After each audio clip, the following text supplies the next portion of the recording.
கிறிஸ்துவுக்குள் பிரியமான சகோதர சகோதரிகளே, ஆண்டவரும் இரட்சகருமாயிருக்கிற இயேசுவின் நாமத்தினாலே இந்த காலை நேரம் உங்களை மிகுந்த அன்போடு வாழ்த்துகிறேன்.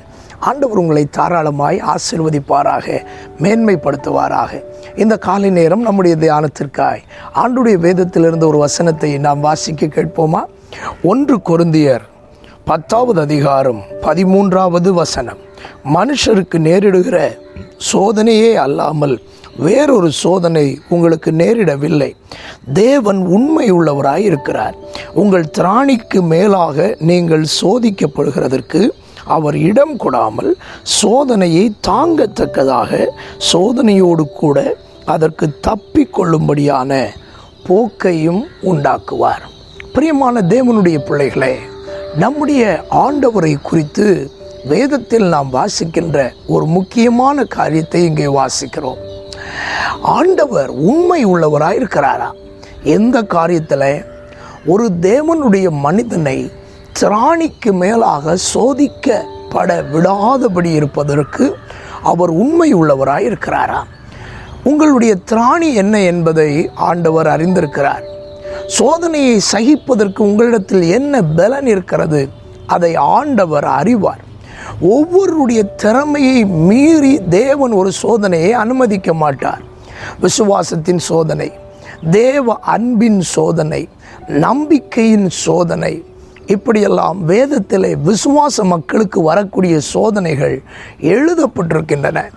அந்த சோதனைகள் ஒன்றுமே உங்கள் திராணிக்கு மேலாக வருவதற்கு தேவன் இடம் கொடுக்க மாட்டார். உங்களுடைய திறமை ஆண்டவருக்கு தெரியும்.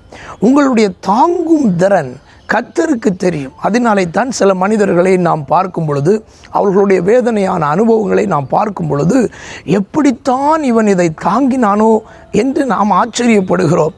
எப்படி இந்த சூழ்நிலைகளை எல்லாம் தாண்டி சென்றான் என்று நாம் வியக்கின்றோம். காரணம் என்ன? அதை தாங்கக்கூடிய சக்தி நமக்கு இல்லை. ஆனால் அதை தாங்கக்கூடிய கிருபையும் சக்தியும் அவர்களுக்கு இருக்கிறது. ஆகவே அவர்களுடைய திறமைக்கு ஏற்ப அவர்களுக்கு ஆண்டவர் சோதனைகளை அனுமதிக்கிறார். நம்முடைய திறமைக்கு தக்கதாய் நம்முடைய சோதனைகளை ஆண்டவர் அனுமதிக்கிறார். அது மட்டுமல்ல, சோதிக்கப்படுகிற நம்மை தேவன் சோதனையிலிருந்து தப்பிக்கொள்வதற்கு தேவையான போக்கையும் கர்த்தர் உண்டாக்குகிறாராம்.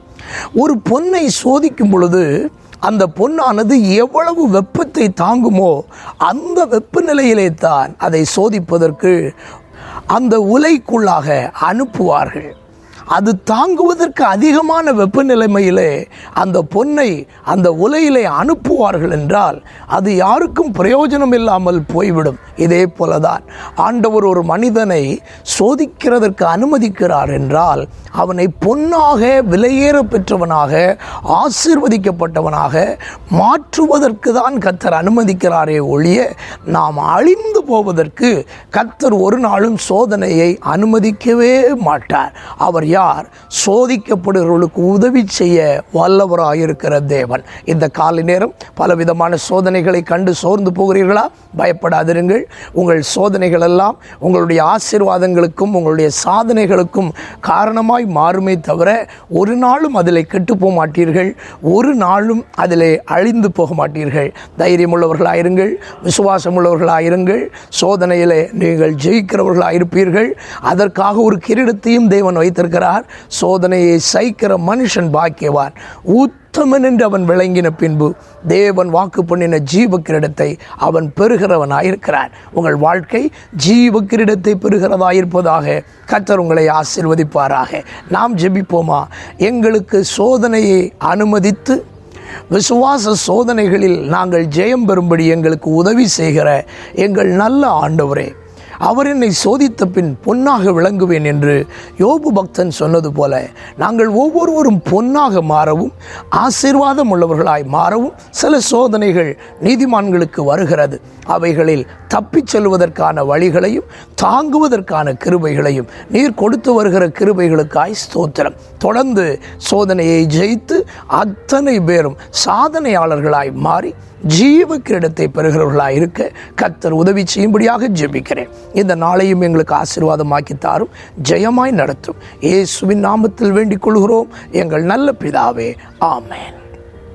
God bless you. கர்த்தர் உங்களை ஆசீர்வதிப்பார். ஆமென்.